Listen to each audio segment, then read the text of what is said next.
Assalamualaikum warahmatullahi wabarakatuh. Di sini kami dari kelompok 10 akan mempresentasikan mengenai Intercompany Profit Transaction Bonds. Di sini kami membahas mengenai materi dari Intercompany Profit Transaction Bonds dan contoh soalnya. Belum memulai ke pembahasan, izinkan saya memperkenalkan diri anggota kelompok saya. Yang pertama ada Sri Endang Wahzwi dengan NPM akhir 022. Yang kedua ada Anggraini Puspita Dewi dengan NPM akhir 044. Yang ketiga ada Sabrina Arti Safira dengan NPM akhir 322. Dan yang terakhir ada Anggita Wihani dengan NPM akhir 337. Intercompany Profit Transactions Bonds. Transaksi obligasi antar perusahaan terjadi ketika satu afiliasi atau induk atau anak perusahaan membeli obligasi afiliasi lain dari pihak luar. Transaksi ini dianggap sebagai pelunasan konstruktif dari sudut pandang konsolidasi. Pelunasan konstruktif berarti obligasi secara substansial dilunasi meskipun secara hukum masih beredar, karena investasi dan kewajiban obligasi saling menghilangkan dalam laporan konsolidasi. Selanjutnya yaitu keuntungan atau kerugian konstruktif. Keuntungan atau kerugian konstruktif timbul ketika harga pembelian obligasi berbeda dari nilai bukunya. Keuntungan terjadi jika harga beli lebih rendah dari nilai buku, sedangkan kerugian terjadi jika sebaliknya. Keuntungan atau kerugian ini diakui dalam laporan konsolidasi pada tahun transaksi, meskipun tidak dicatat dalam pembukuan terpisah afiliasi.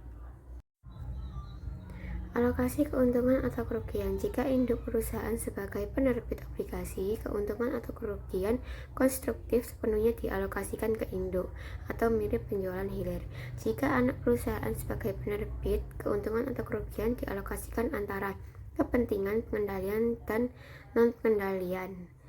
Keuntungan atau kerugian konstruktif diakui secara bertahap melalui amortisasi premi atau diskonto obligasi. Selisih antara beban bunga dan pendapatan bunga mencerminkan pengakuan ini. Berikutnya yaitu soal Delaware Corporation menerbitkan 5.000 obligasi dengan nilai nominal $1.000 dan kupon 12% pada tanggal 1 Januari 2024. Bunga dibayarkan setiap tanggal 1 Januari dan 1 Juli setiap tahun. Obligasi akan jatuh tempo pada tanggal 1 Januari 2029. Pada tanggal 1 Januari 2026, Brand Corporation, anak perusahaan yang dimiliki 80% oleh Delaware, membeli 3.000 obligasi tersebut di pasar terbuka dengan harga $1.015. Laba bersih terpisah Delaware untuk tahun 2026 sudah mencakup beban bunga tahunan dari seluruh 3.000 obligasi tersebut. Laba bersih terpisah branch adalah $300.000 yang sudah mencakup bunga obligasi yang diterima pada 1 Juli serta akruan pendapatan bunga yang diperoleh pada 31 Desember. Yang pertama yaitu berapa jumlah laba atau rugi dari pembelian obligasi Delaware secara antar perusahaan pada tanggal 1 Januari 2026. Diketahui obligasinya yaitu 5.000 obligasi dikali dengan 1.000 yaitu jadi 5 juta. Nilai bukunya yaitu 600.000. Selanjutnya yaitu Branch Corporation membeli obligasi dari Delaware Corporation sebesar 3.000 dikali 1.015 yaitu menjadi 3 juta 45.000. Selanjutnya ada nilai buku obligasi yaitu 12% dikali dengan 3.045.000 ini menjadi 365.400. Jika dijual semua dengan harga 1.015 menjadi 5.000 dikali 1.015 yaitu jadi 5.075.000. Nah, jurnal yang dicatat oleh Branch Corporation yaitu investasi pada obligasi sebesar 3.045.000 pada kas sebesar 3.045.000. Selanjutnya jurnal yang dicatat oleh Delaware Corporation yaitu kasnya 3.045.000 pada obligasi 3 juta yang berasal dari 3.000 dikali 1.000.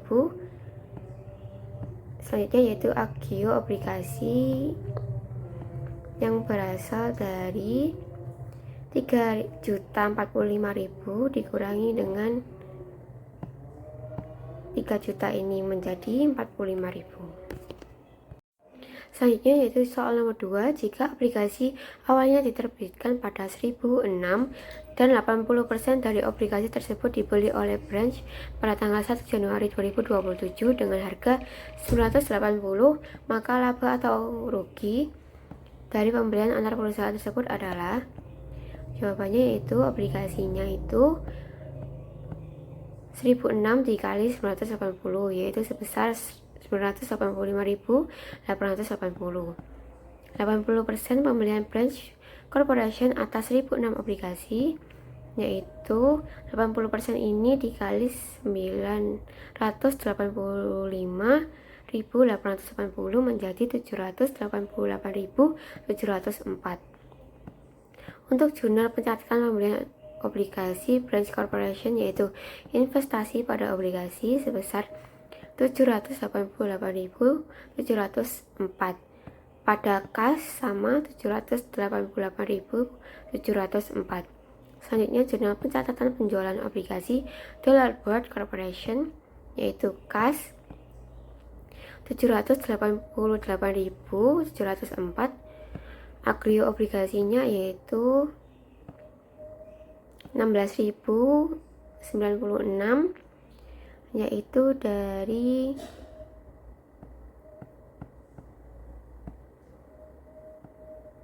804 ini dikurangi dengan 788.704. Nah, pada obligasi yaitu 804,8 dikali 1000.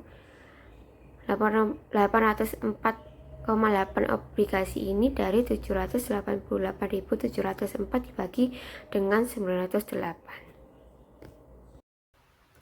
3. Jika obligasi awalnya diterbitkan pada 1030 dan 70% dari obligasi tersebut itu dibeli pada tanggal 1 Januari 2028 dengan harga 1040, maka laba atau rugi konstruktif dari pembelian tersebut adalah, jadi di sini diketahui bahwa penerbitan obligasi diasumsikan dengan nilai nominal 1030, yaitu 5.000 lembar dikali 1030, sehingga mendapatkan 5.150.000. Lalu dibeli dengan harga dibeli sebanyak 70%, yaitu 3.500 lembar, sehingga mendapatkan 3.605.000.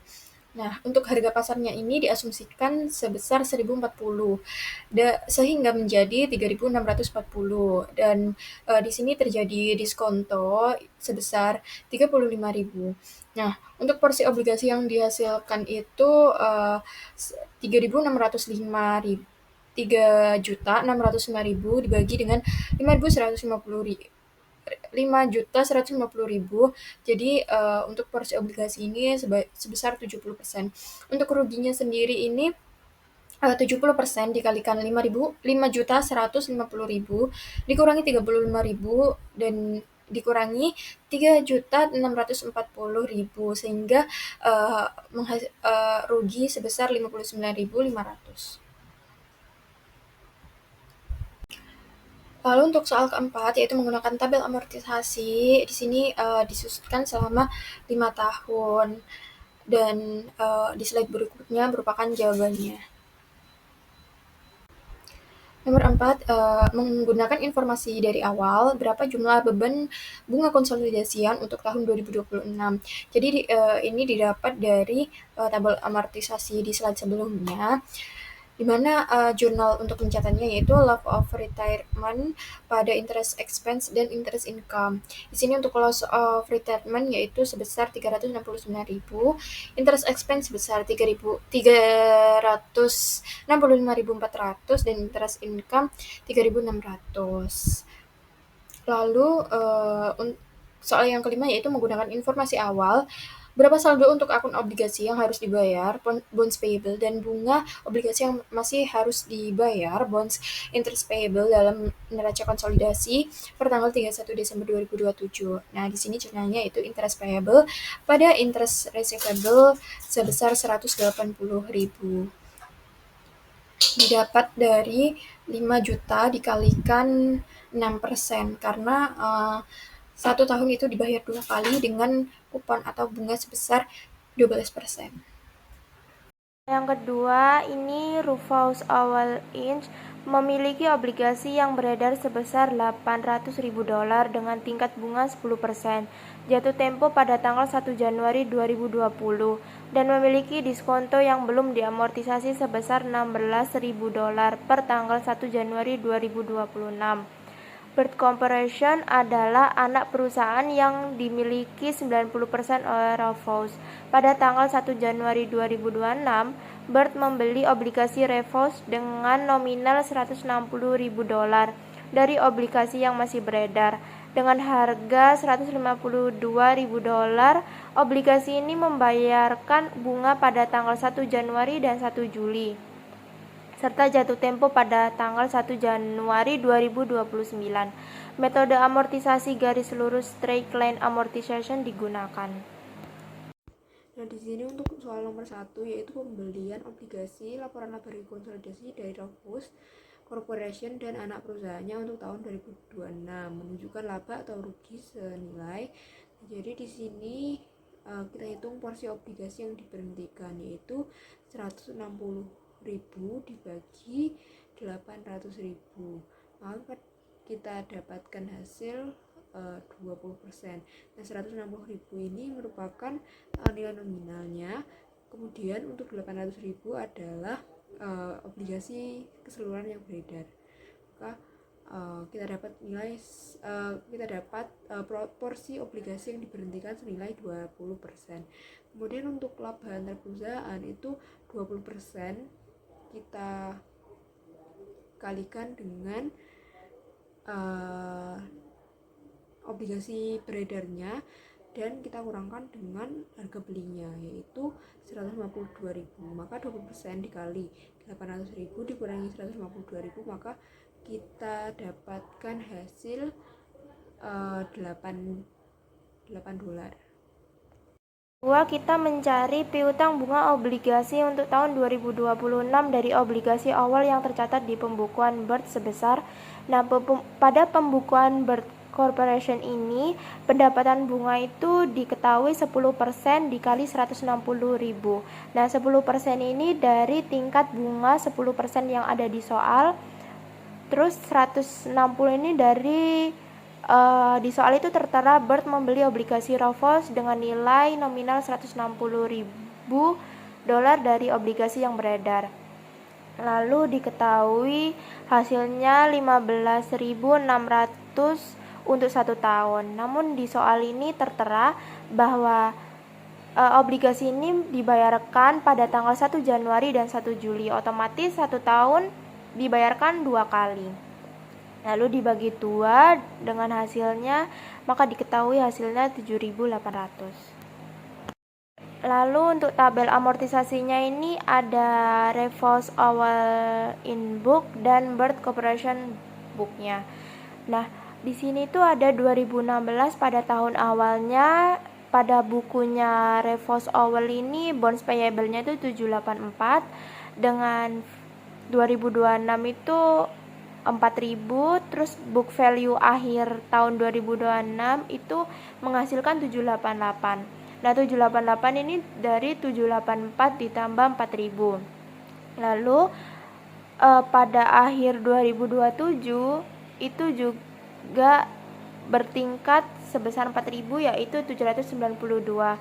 Nah, itu sama-sama terus dengan sampai tahun 2029.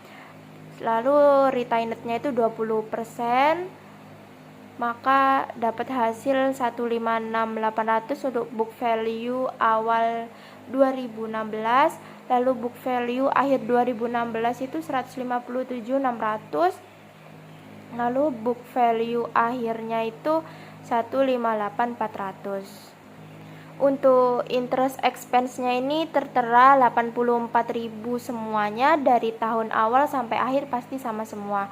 Sama dengan 20% retained-nya itu pasti sama semua dari tahun 2026 sampai 2029, yaitu sebesar 16.800.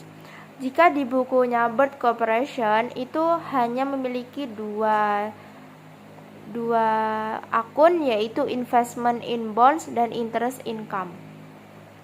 Investment in bonds book value awal 2026 itu 152.000, lalu pada tahun 2026 itu sebesar 2.000, dan menghasilkan book value akhir yaitu pada akhir tahun 2026 yaitu 154, itu dari 152 ditambah 2.000, dan untuk book value akhir 2027 itu sebesar 156.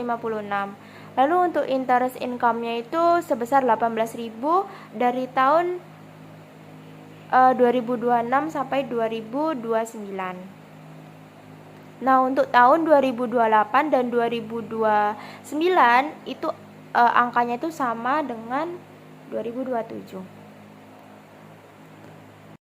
Soal ketiga adalah buatlah jurnal untuk seluruh transaksi beserta neraca konsolidasinya.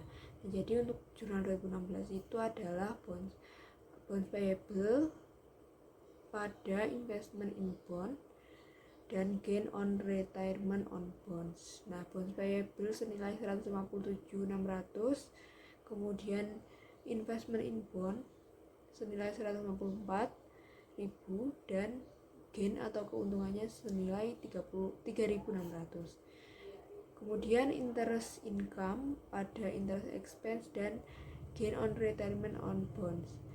Nah, interest income ini senilai 18.000, pada interest expense senilai 16.800, dan keuntungan on retirement of bonds itu senilai 1.200.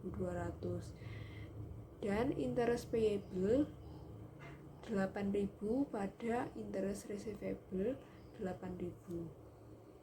Kemudian untuk jurnal 2027 dan seterusnya yaitu bond payable senilai 158.400, kemudian investment in bond senilai 18.000 pada investment in bonds senilai 156.000, interest expense senilai 16.800 dan investment in bond senilai 3.600, dan juga interest payable pada interest receivable senilai 8.000.